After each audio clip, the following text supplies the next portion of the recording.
Hello YouTube, welcome back to my playthrough of Ace Attorney Investigations. We're continuing from where we left off, and we are going to finish this murder case on this plane, find out exactly what's going on here. So let's do it. I'm really pissed right now because we found out that Miss Meele was lying in her testimony before, so she has some explaining to do. What she basically lied about here, right here, so Miss Meele's testimony. Mr. Hicks was in his seat when we took off again at 5 a.m. That's according to her. But we know that he was dead. We know that he was dead before that time. He was dead. He was dead before the refueling. So, it was loaded on board during the refueling between 4 and 5 a.m. So, literally is, Mr. Hicks was killed right before the plane was refueled and cargo was brought on the plane because he was thrown from the staircase. So he was pushed off of the staircase. So he fell to his death. And Miss Meele is saying that she saw him sitting down at 5 a.m. So she's lying. I want an explanation right now. So she has some explaining to do. Miss Meele. And this is the thing about Edgeworth, is Edgeworth is very different than, Edgeworth is very different than Phoenix Wright, because Phoenix Wright, where he's, Phoenix can get a bit serious, but he's a bit goofy and gets surprised a lot. Edgeworth doesn't get as much surprised, doesn't get as much scared, and he's a lot more strict and straight to the point. So when Edgeworth is pissed, he's gonna go after somebody really badly. Miss Meele! Huh? Do you recall what you said, earlier? About when you answered some service, calls as we were departing from Zangfa. Huh? You said that Mr. Hicks was sitting in his seat at that time. However, that is simply not possible, because Mr. Hicks was dead long before we ever touched down in Zangfa. Oh. Miss Cammy Meele. Maybe I didn't see what I thought I did. No one could make a mistake so large, Miss Meele. But I make that kind of boo-boo all the time.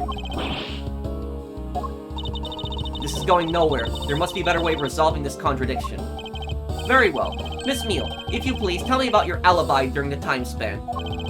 From just before we were to land at 3 a.m. and 6 a.m. when the body was found. Yeah, where was she?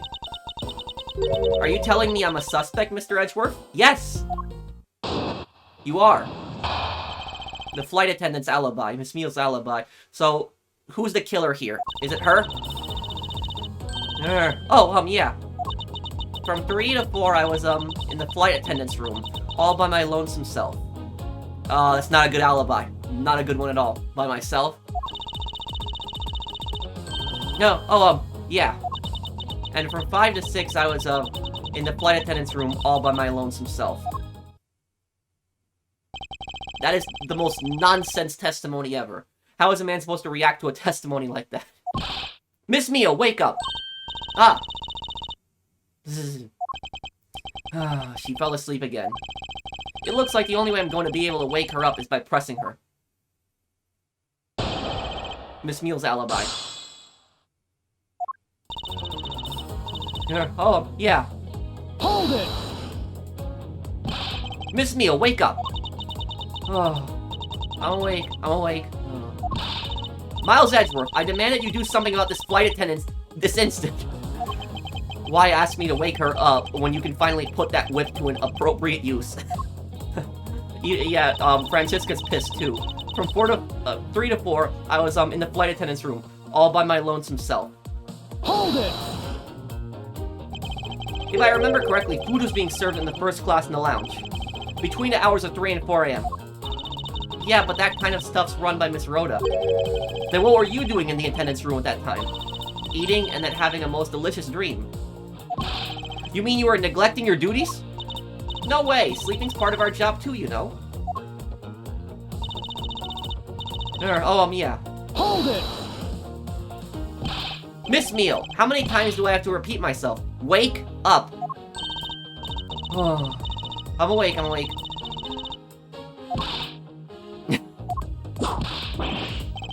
Ouch! Oh, what did you whip me for, sir? Oh, what did I miss? A poor detective being on the receiving end of a lash in your indeed. Really? Sorry about that. You can make amends for that by continuing with your testimony. And from 5 to 6, I was, in the flight attendant's room all by my lonesome self. Hold it! So you were alone the entire time, were you? Yeah, no one else even popped their head in to say hi. Oh well, I think a contradiction just popped in to say hi. What should I do? Should I raise an objection? Let me see here.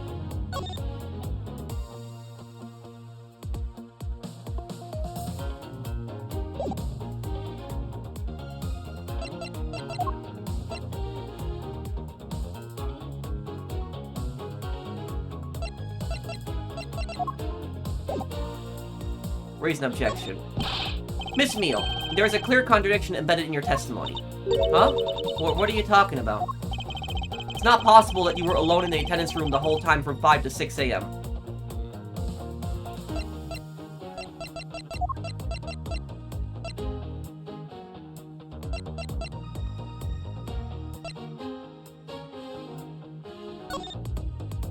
Oh, bought at the in-flight shop and left in the attendance room. The timestamp says 5:40. Yeah, so Miss Rhoda Teneiro walked into the flight attendant's room to drop off the luggage that she had purchased, so she would have seen Miss Meele. Take that! I wonder if you would be so kind to take a look at this receipt, Miss Meele. Huh? A receipt? For what? It's for the suitcase Miss Teneiro bought. Now, if I may direct your attention to the timestamp. As you can see, it clearly says 5:40 a.m., Miss Teneiro. Yes. Huh? Why is the killer here? I thought you'd have her locked up by now. No. She's not the killer. I requested that she be present as a witness so that we may straighten out your complex lie. Now then, Miss Teneiro, between the hours of 5 and 6 a.m., you took a trip from first class down to the first floor in flight shop, correct? Yes, I went to the shop to buy a suitcase. After which, I went straight to the attendance room to drop it off. And did you see Miss Meele there at the time? No. So, Miss Meele, where were you really between the hours of 5 and 6 a.m.?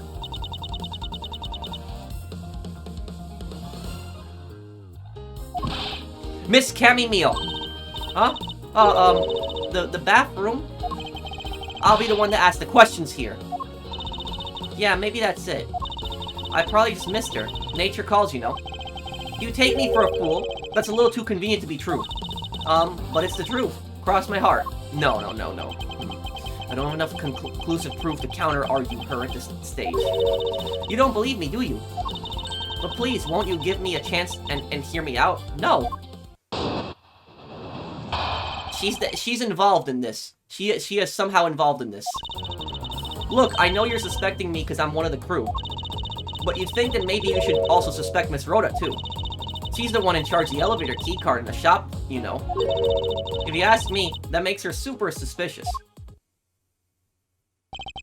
Please leave Miss Teneiro out of the conversation. Only you are under suspicion for now. I don't get it. Why are you covering for Miss Rhoda all of a sudden? Oh, now I get it. Maybe you've got your eye on Miss Rhoda. What? Of course I'm keeping an eye on her. I can't very well let her escape, can I? Oh my god. Oh, Edgeworth missed that, because Edgeworth is not one for romantic relationships. He doesn't care for romance at all, and so that's why he missed that. He completely missed what she meant. Never mind. But you want to know something? Miss Rhoda actually kinda... I have absolutely no interest in people who can't appreciate my sense of design. Now's not the time for this sort of talk. Reason for suspicion. Look, I know you're suspecting me because I'm one of the crew. Hold it! No, it's not the only reason I have for suspecting you. Your statements regarding Mr. Hicks also turned out to be a bunch of lies. Ah, but say I wasn't an attendant. You wouldn't suspect me then, would you? Yes, I suppose that's true enough. But you'd think that maybe you should also suspect Miss Rhoda, too. Hold it! She is already being detained for further questioning. Or have you already forgotten? Oh, yeah, I guess I just forgot. Cammy, don't tell me you suspect me, too.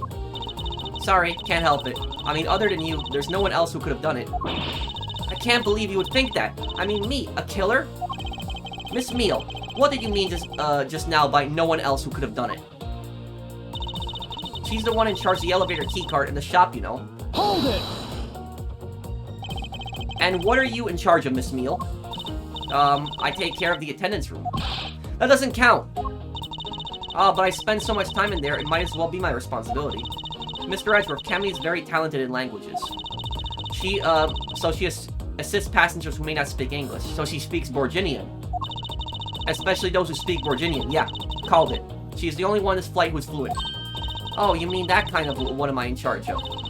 Why didn't you say so in the first place? What else could I have meant? Yeah, so I'm really good at Borginian. She's fluent in Borginian. Then I suppose you're in charge of processing documents in Borginian. Oh, I see where this is going right now. Document in Borginian says statue was loaded on board in Europe, but statue is a fake. Yeah, I take care of anything that has to do with Borginian. Very interesting.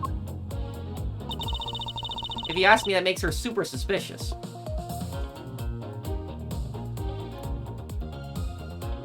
Hold it! Actually, your on-the-job behavior makes you super suspicious in my eyes. Huh? But why?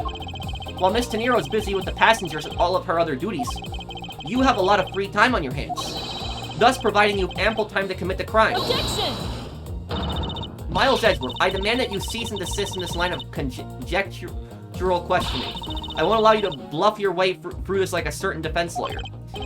She's talking about Phoenix. But I do honestly believe Miss Meele does, I do not honestly believe Miss Meele does any actual work aboard this flight. Yep. Oh, that's not true, Mr. Edgeworth. Although, well, all I'm in charge of are the attendance room and some Borginian stuff. Hold it! So what exactly do you do as the one in charge of some Borginian stuff? I do stuff like translate things, from and into Borginian. Cammy is the only member of the crew who understands Borginian, Mr. Edgeworth. Miss Meele, I take it it's your job to process all the Borginian paperwork. Yeah, see, I totally pull my weight around here. So it appear. Perhaps I should ask her for a few more details about her work end. Miss Meele, it's very unladylike to push suspicion onto someone else. That's not what I'm doing at all. I'm just saying that Miss Rhoda is very sus. There you go, pushing everything onto her again. I don't get what you're saying. It must be a really abstract concept, huh? The only thing abstract here is the landscape inside your head.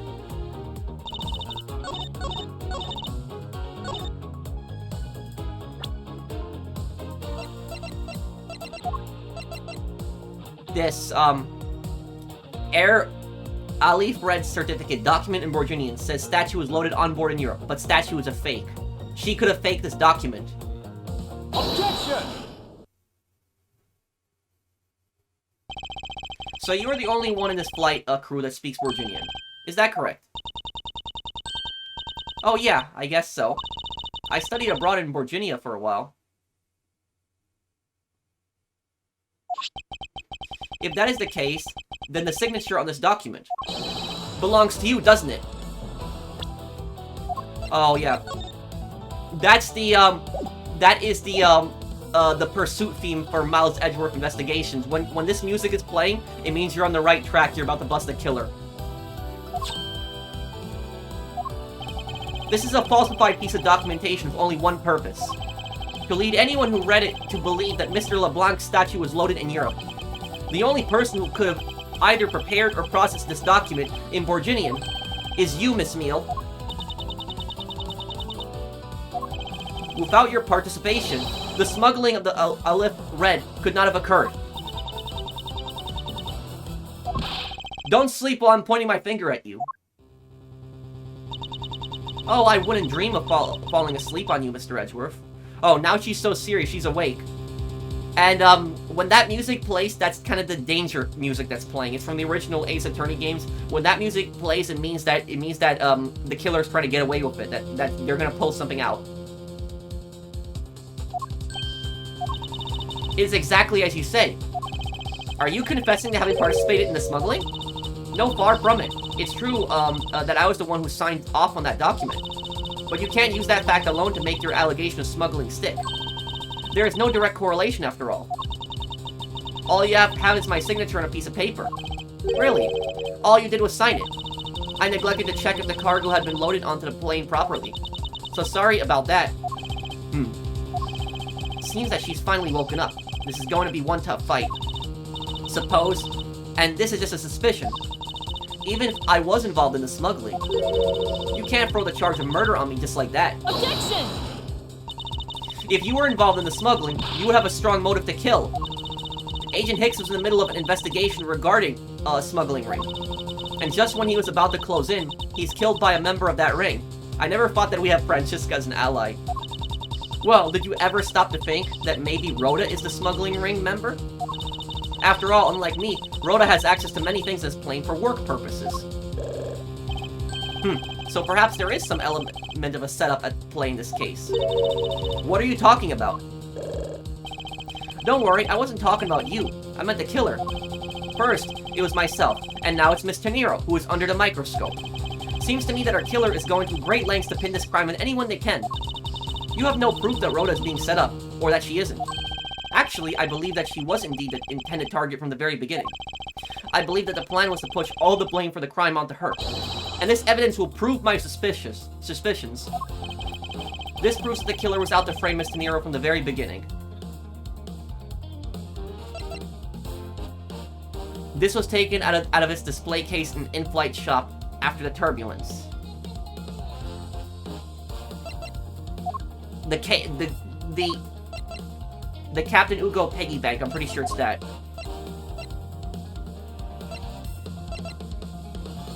Bought it in-flight shop and left in the attendance room. The timestamp says 5:40.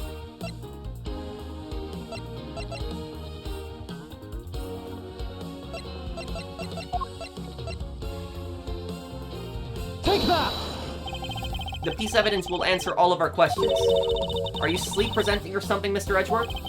No, as you can plainly see, I'm wide awake. Ha! I'm afraid you failed. You were making so little sense I thought maybe you were asleep. Ah, talk about a Dr. Sleepy Miss Hyde-esque transformation.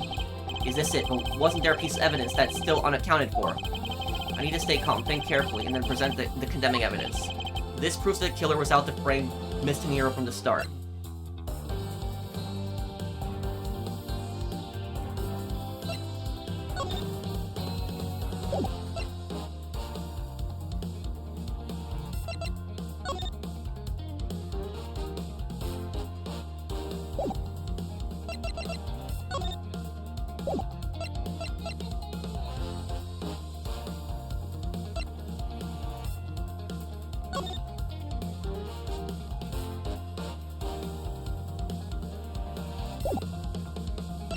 The foot might be the footprints.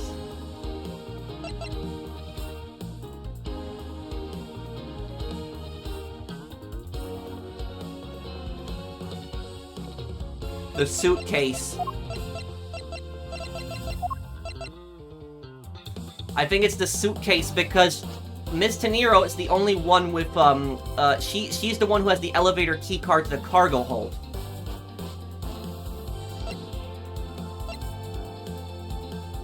Take that! The killer could have hidden the body anywhere, and yet they chose the suitcase. Why is that? Perhaps it was to move the body up from the lower deck to the first floor. However, why go through the trouble to do so? The only way all of these actions make sense is if the killer had wanted to frame Miss Teneiro for the murder. Miss Teneiro buys a suitcase on every flight she works without, fail. But should her suitcase be switched with the one containing the victim's body? That would put her in a very tight spot. Unfortunately for the killer, the turbulence put an end to the plan. There wasn't enough time to put the body back in the suitcase. Ergo, they made to do with whoever was at hand, adapted their plan. And tried to frame me as I lay unconscious on the floor from the turbulence. The killer then went to hide the suitcase in the in-flight shop. And brought the piggy bank back to the elevator in order to fabricate a false weapon. Yeah, well, I was kind of saying that the piggy bank was brought in because Miss Teneiro was last seen in the store, and that would basically say that she was in the store, she could have grabbed the piggy bank, so that's kind of what I was going for. A lot of work for a fruitless endeavor, wouldn't you agree? Sounds like the killer had a tough time too, huh? I mean, why did the killer need to frame someone that was that badly anyway? That's because of the special circumstances surrounding this particular case. What special circumstances dictated the need for the killer to frame someone?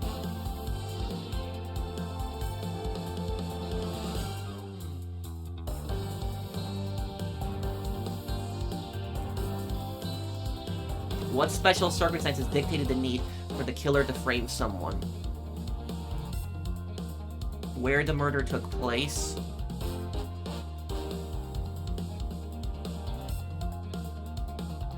When the murder took place? Who the murder victim was?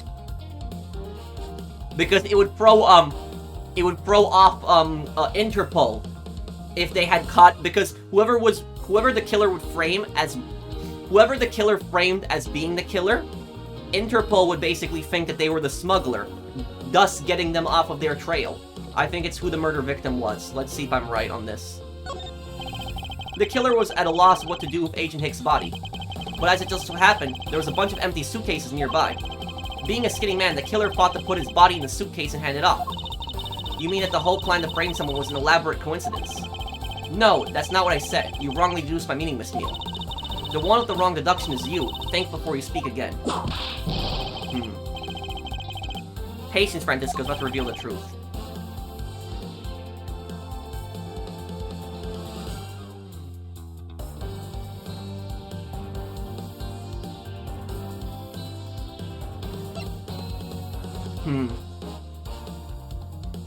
When the murder took place. Where the murder took place.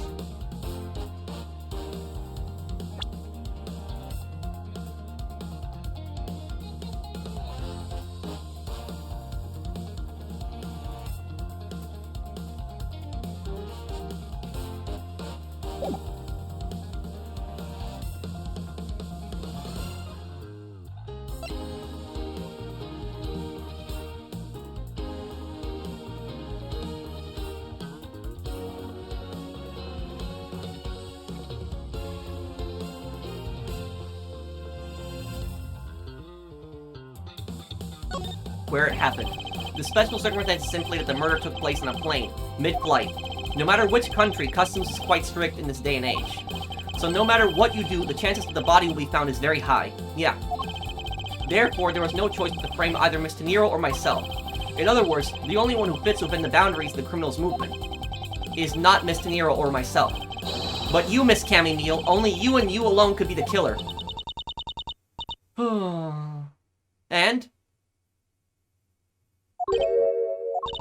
Are you done already? I was about to fall asleep again. Anyway, let's be honest here. You don't have anything on me other than a whole lot of circumstantial evidence. So, again, we're bringing back circumstantial evidence. Circumstantial evidence is basically evidence that is used to suggest something. It's not direct evidence. Like, direct evidence would be more like the person's DNA at the scene, somebody being caught on camera, you know, stuff like that. You can convict somebody on just circumstantial evidence alone, but it's very difficult to. So, circumstantial evidence would be more like, circumstantial evidence, like, the best example of circumstantial evidence that I can give is that, for example, there's a murder in a neighborhood. The killer drives a red sports car. You were last seen in a neighborhood driving away a red sports car. Just because you happen to drive a red sports car in the same place where the killer, where there was a murder, does not necessarily mean that you're a killer, but it puts you under suspicion. That's technically circumstantial evidence. It's used to suggest something, but it's not necessarily, it's not necessarily say definitive 100% proof that this is the person. And when she says about the circumstantial evidence, she's talking about the signature on the form. It's the form is fake, but it's circumstantial in the thing that while we have proof that she basically wrote off on a forged document, it's not proof that she killed Hicks, which she's right. As annoying as she is, she's technically right.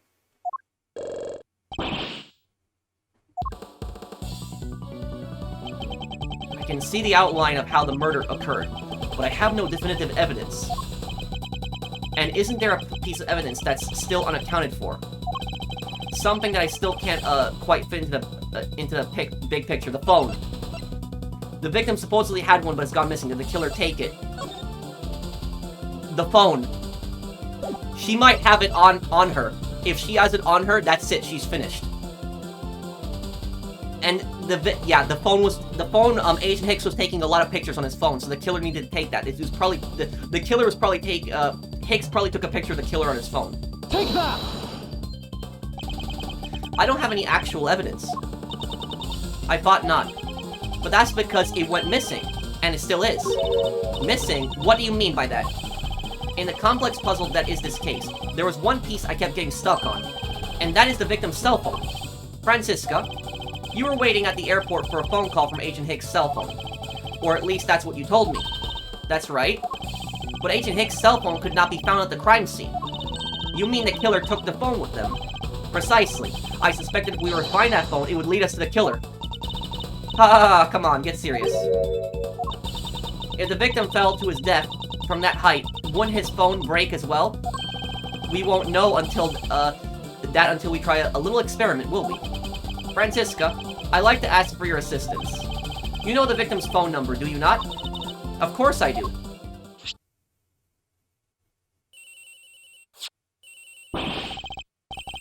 Agent Hicks' phone, it's ringing from somewhere, sir.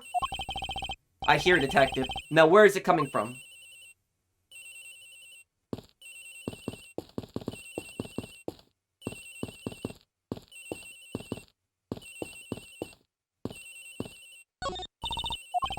Miss Meele, wake up! Sorry, Mr. Edgeworth, I got sleepy all of a sudden because it sounds like a lullaby I used to love as a child. I'd better find that cell phone fast.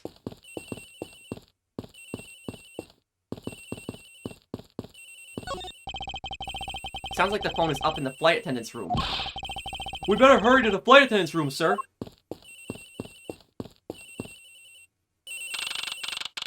March 12, 4:12 p.m. Flight G390, first floor, flight attendant's room. The ringing's coming from somewhere in here, sir. Leave no stone unturned, Detective Gumshoe. We must find it. It doesn't seem to be over here. Then let's look somewhere else, sir. The ringing's coming from in here, sir. What? No, it can't be. It's in Miss Teneiro's locker, isn't it? This has got to be the victim's cell phone. Just whose locker is this, sir? It's Miss Teneiro's. It's Miss Teneiro's. What? She's being set up.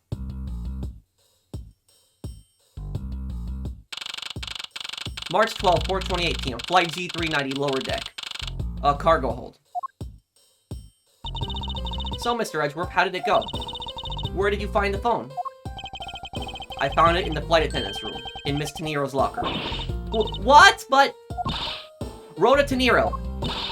I don't know anything about the phone. It wasn't me. It wasn't me. Miss Fun Karma, is it?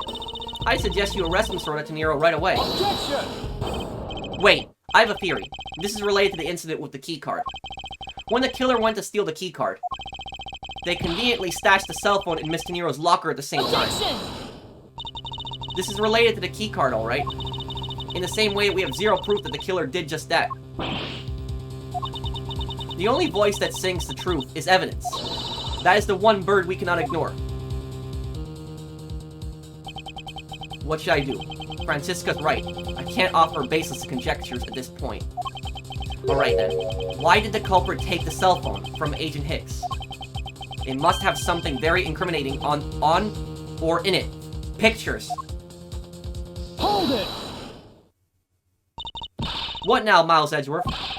It's not over yet. We have yet to figure out why the killer took the phone. What? Inside this phone lies the final piece of incriminating evidence that will point us to our killer. We need to examine this phone in more detail.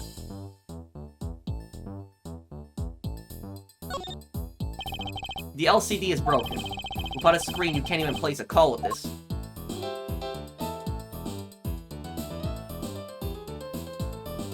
The camera. Ah, it's a camera lens.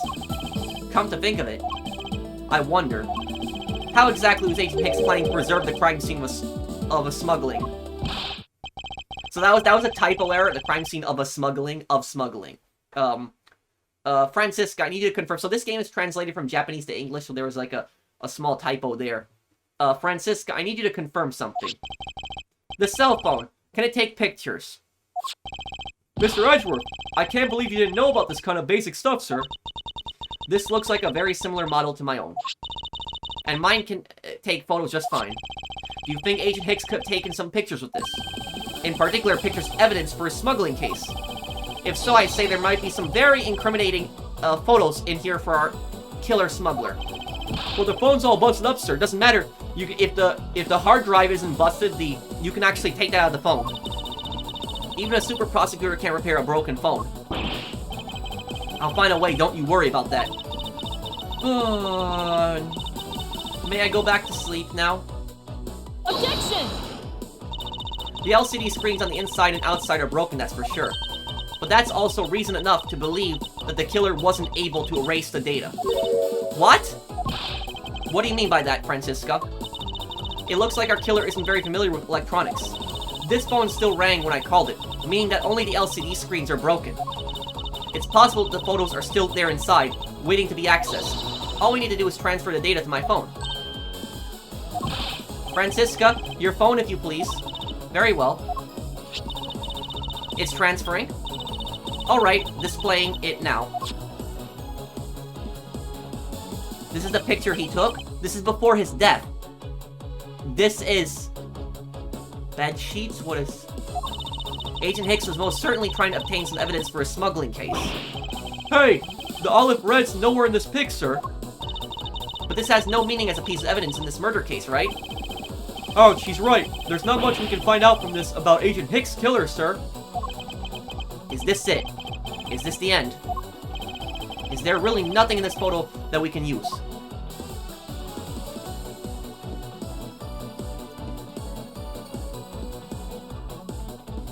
Let me move my camera over here. Something's off about this photo.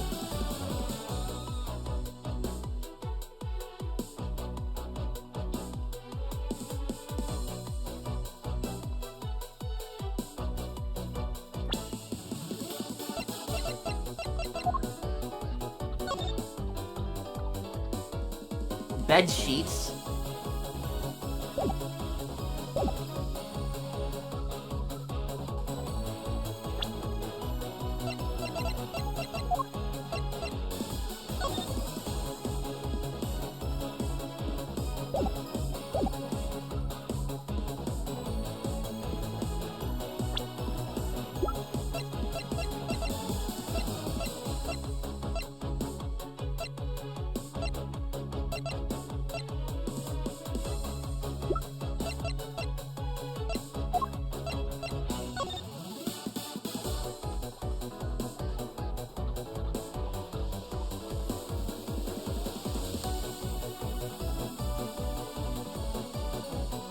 The cargo isn't there.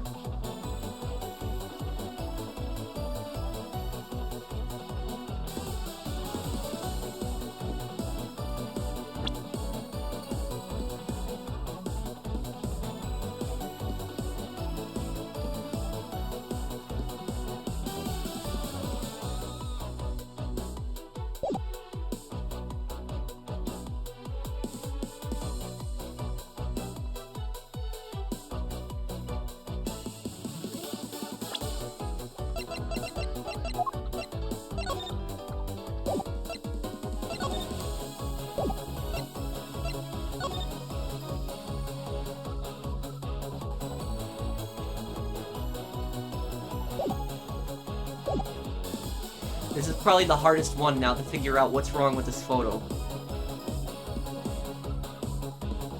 Suitcases, maybe. Bed sheets there.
probably right in front of my face and I'm not seeing it. What's wrong with this photo?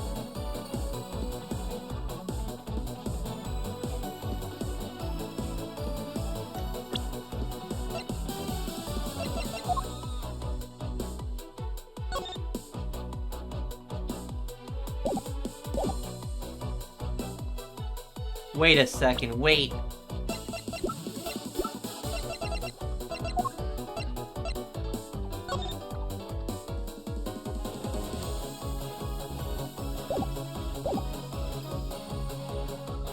This stuff. What is this?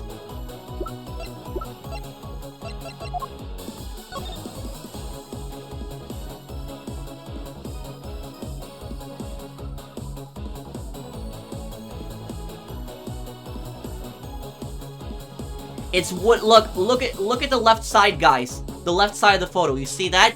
It's like crates. But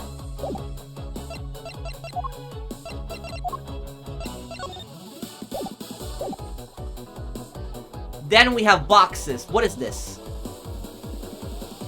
What is this stuff here? What's all this?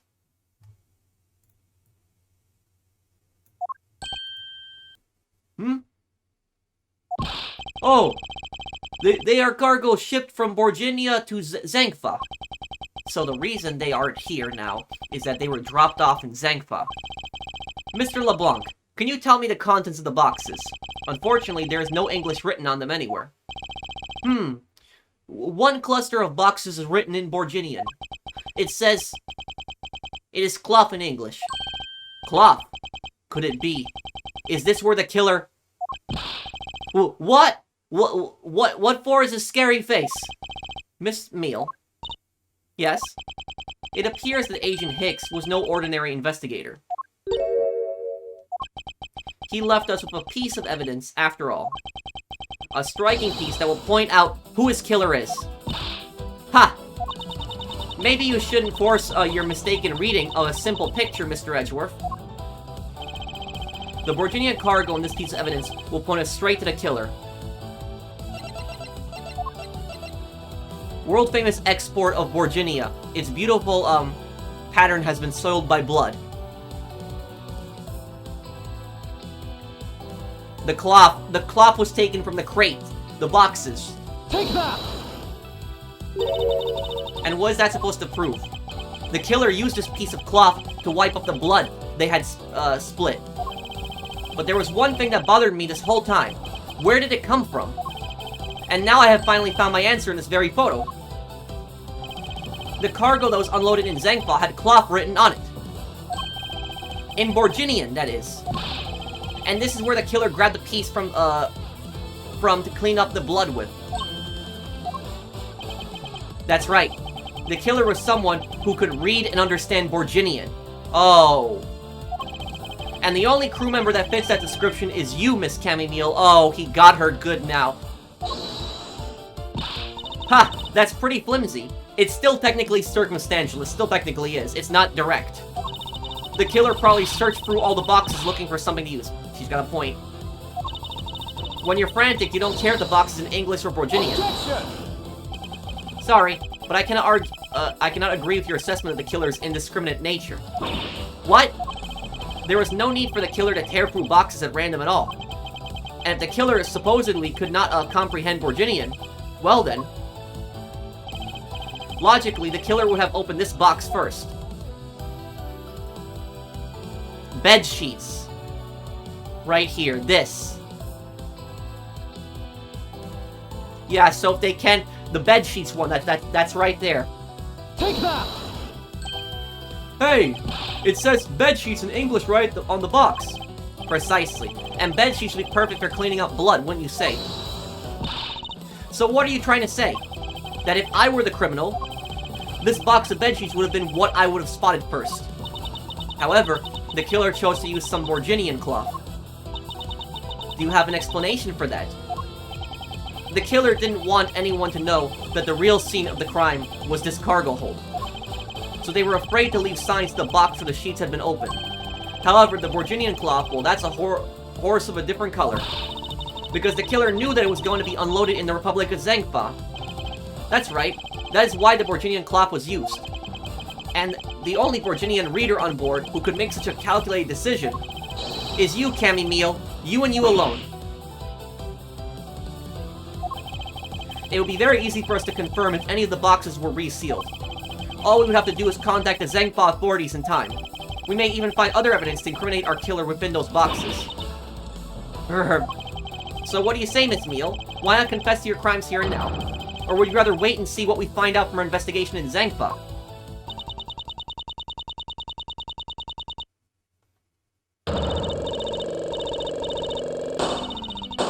No!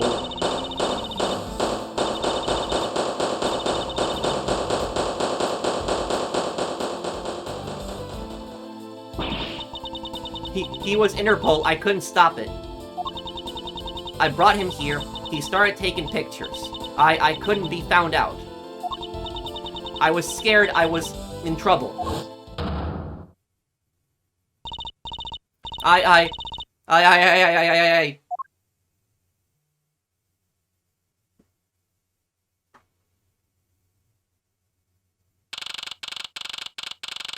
March 12, 5:26 p.m. Flight G390, first floor lounge. We finished making all the arrangements to take the suspect in, sir. Very good, detective. What about the smuggling room? Did she say anything about that? They're taking her down to the precinct now. Hopefully we can get more out of her there. Whenever we even approached the topic, she just started foaming at the mouth. It was scary, sir. She probably wasn't prepared to commit a murder all of a sudden. One thing is for sure, the ring behind the whole mess means serious business. It looks like there's a lot more to this case than meets the eye.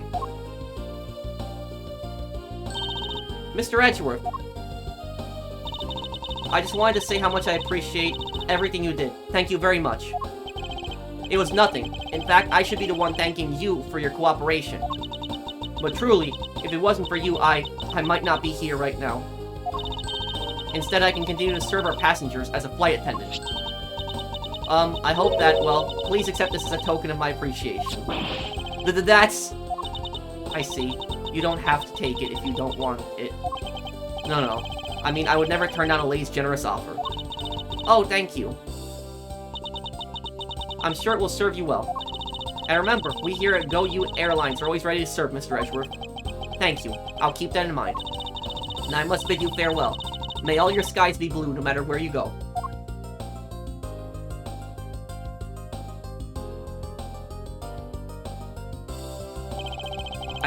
I can't believe we wound up investigating the whole day, sir, but boy, was it fun. Speak for yourself. My day was filled with earthquakes, elevators, and false charges. By the way, where's Francisca? Oh, she's filling out some customs paperwork for her departure. Departure? Yeah, Miss Von Karma's always really busy, sir. She's been flying from country to country to chase down some leads regarding her case. Detective, can you cancel the car I had you reserve earlier? You got it, sir.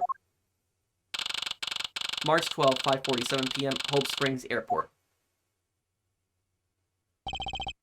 Francisco. I thought I told you when you first landed, I have no time for idle chatter.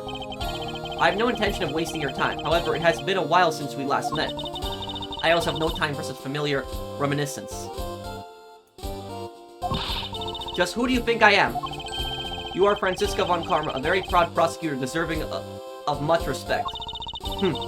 Until only a little while ago, I was but a wretched mutt who was always losing to you. A dancing parrot living her life on the name and fame her invincible father built. True, your father Manfred Von Karma didn't lose a single case for 40 years as a prosecutor. However, I wouldn't say he was invincible. What are you talking about? The group I'm on the trail of is a little more troublesome than most. The smuggling route we found this time is only one sliver of the big picture. Sounds like a dangerous assignment. You really don't have to worry. I can take care of myself. Yes, I suppose you can. Plus, there is another agent on the case with me. Another agent? Oh, another agent. He's a star among Interpol agents and has the highest successful arrest rate. Who knows, you may even run into him one day. I was simply caught up in this one case. I hardly see why we would cross paths. I suppose. But I doubt he would say the same. I'm not following you. You'll understand soon enough. The flight has, only just begun, Miles Edgeworth. I'll be back in this country soon enough. And when I am, you can be sure I'll pay you back in full.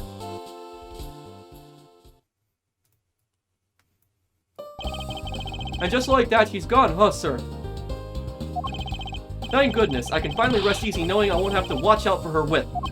Detective Gumshoe, I want to thank you for all your help and cooperation. Oh, it was nothing, sir. I was just happy to be able to work with you again. Oh!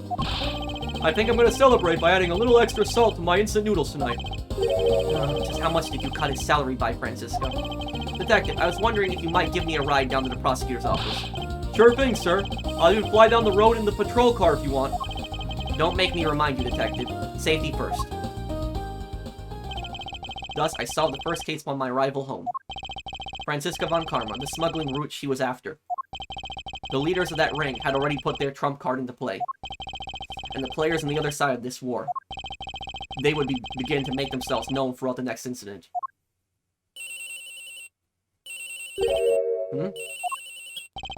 Edgeworth speaking. Ah, finally. I called, who knows how many times earlier, but I couldn't get through. And you are? Ah, have you forgotten my voice, Miles, my boy? Mr. Amano? Ernest Amano, correct? Ah, so you do remember me. I know it's rather sudden, but I can't ask this of anyone else. There's been an incident, Miles. My son, he's been kidnapped.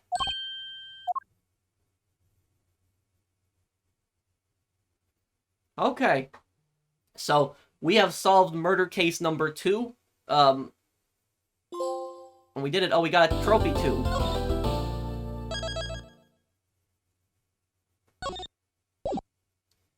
So, we finished case 2, Turnabout, Airlines.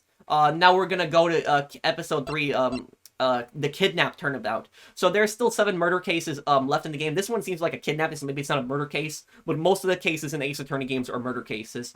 So we still got 7 cases left in the game. It's a decently long game. You know, that case alone was like, what, like 3-4 parts? So thank you guys for watching. I hope that you guys enjoyed this. I couldn't stand Miss Meele. She was really pissing me off. But I'm glad, you know, we caught her. Thank you guys for watching. I'll see you guys on the next one. Take care, everyone. Have a wonderful day, guys.